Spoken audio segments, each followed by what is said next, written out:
এক লোকের স্ত্রী হসপিটালের মধ্যে অসুস্থ অবস্থায় ইন্তেকাল করলো। তখন সেই লোক প্রচন্ড পরিমাণে কান্না করতে করতে বলতে লাগলো, হায় আফসোস, তুমি আমাকে এই দুনিয়াতে একলা রেখেই পরপারে চলে গেলা।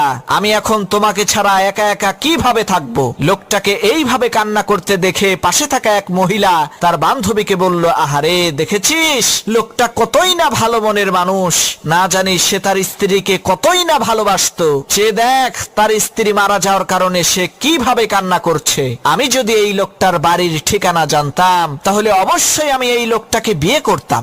মহিলার এই কথা শুনে লোকটা বলল, যাক মাশাআল্লাহ, এক বউ গেছে আর এক বউ আইছে, কিন্তু স্ত্রীর লাশের সামনে তাকে ঠিকানাটা দেই কিভাবে। তখন লোকটা বুদ্ধি করে তার স্ত্রীর নাম ধরে কেঁদে কেঁদে বলতে লাগলো, সুমাইয়া, তুমি আমাকে মানিকগঞ্জ জেলার শিবালয় থানার টেপরা বাস স্ট্যান্ডের পাশের বাড়িতে একলা রেখে এই দুনিয়া ছেড়ে কিভাবে চলে গেলা।